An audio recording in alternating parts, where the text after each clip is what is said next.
Hi guys, as we begin our third unit, I'd like to look back again to the start of the semester when we looked at our 4 academic habits of mind. And really specifically in this unit, I want to focus on that idea that academic writing is really a conversation and that what you're doing is joining that conversation. Now, I think at this point this is not a novel idea to you guys. We've looked at how that conversation looks and kind of joining that conversation for Frankenstein. Now we're going to get into a different kind of conversation of ideas that has a much more sociological bent. So we'll look at a few articles that will pull you guys into a larger conversation. You'll be practicing even more finding your own voice and your own place within that conversation of ideas. So I think the first thing is to really think about finding the conversation as you get into this final unit. There are several things that will come into that picture to help you find a good essay topic for this unit. Your own experience will probably play pretty strongly in this unit. That's the most common approach that people take to this essay is really thinking about how they themselves connect to that conversation, the conversations that we're looking at. Your research will continue to be super important. In this case, you'll probably be looking a lot at what the different voices are saying and what the different perspectives and kind of lenses are that people bring to bear on the conversation that you join.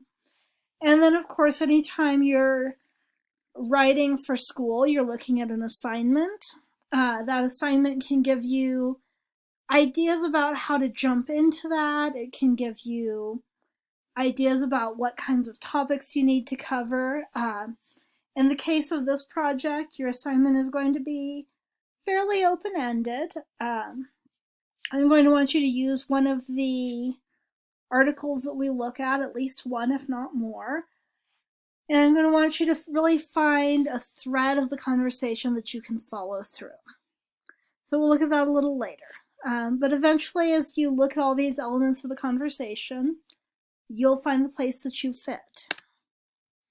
So strategies for doing that include finding what's open to dispute. So what are the major perspectives that are going on in the conversation? What are the ideas that people are disagreeing on or finding different perspectives on? What things do you feel like you can contribute to? You want to also build on the ideas of others. This can be agreeing or disagreeing. It can be applying them in new ways or taking them in new directions.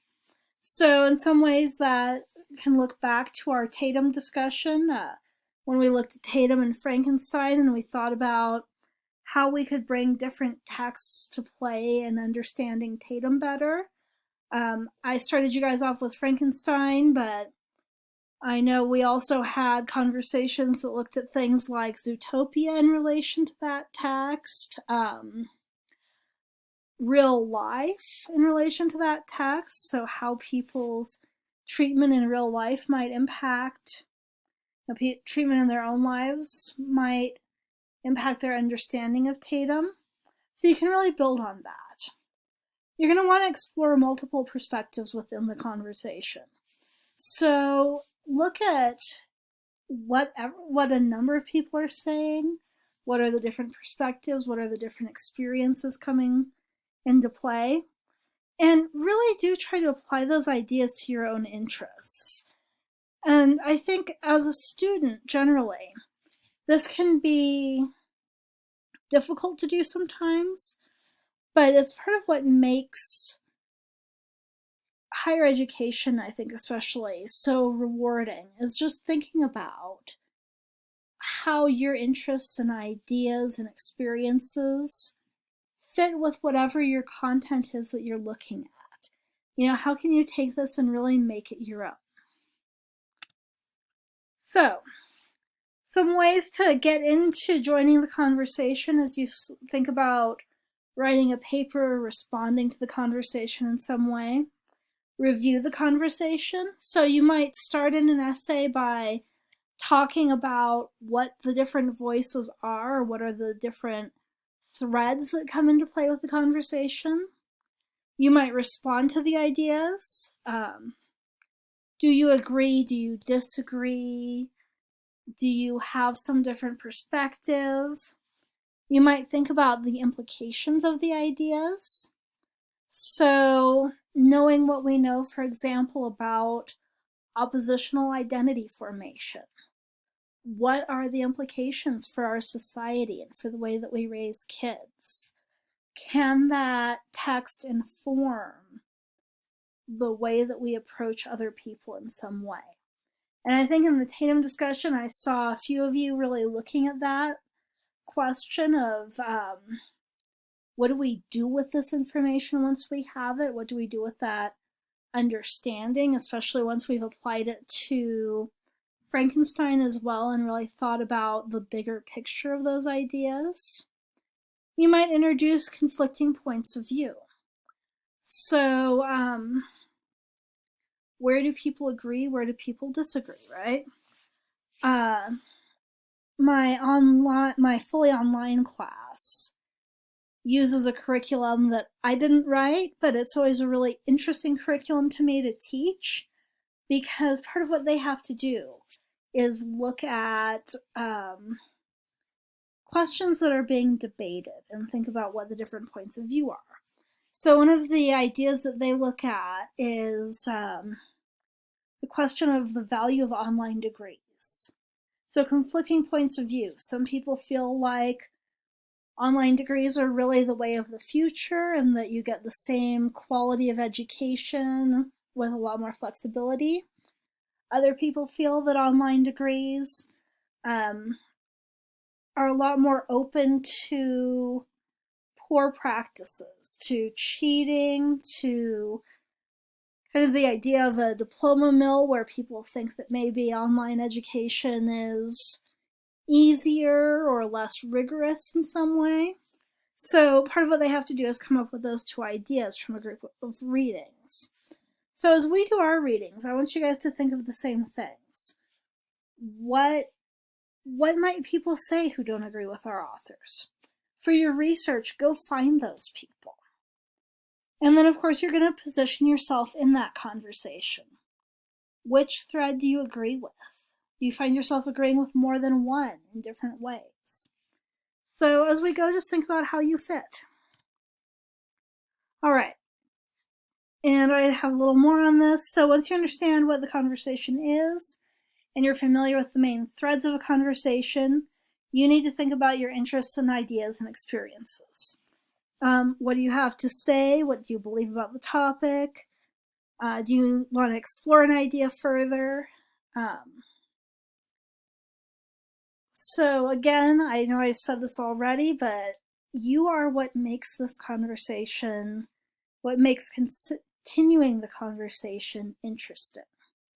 So don't fall into the trap of just telling me what other people think. Your reader can go and read other people's perspectives for themselves. What they can't do is see the conversation through your eyes unless you put yourself in it. So I think some of the really interesting things I've seen in this unit in the past have been things like over the summer I had a student who wrote about the experience of being raised by Spanish-speaking parents who would not teach the kids Spanish. So she grew up not speaking Spanish, even though that was her heritage, even though that was the language her parents grew up speaking. And as a young adult, she really felt a loss of her heritage as she thought about that legacy that her parents didn't give her. So she took the ideas of Lorianne Zaldua, who we'll look at a little later in this unit, and she really applied that to her experience. In the same way, I had a student in the same class whose part of her family was, oh, I'm blanking. I want to say Iroquois. But that part of the family had been taken to boarding schools, the living relatives who she knew, and had almost completely lost their understanding of their own language. That culture, that language was something that she never had the chance to access. So again, she looked at that. And those are definitely not the only things people have looked at. There's actually a lot of really, really cool stuff that comes out of this. Those are just the two that really pop into my head right now as some of the things that really, really interested me in the conversation this summer. So I love hearing from you guys about how you connect. And I think that's going to be a big thing to look at as we keep building in this unit. So I think I've shown you guys this chart before when we're in the computer labs talking about the research for Frankenstein.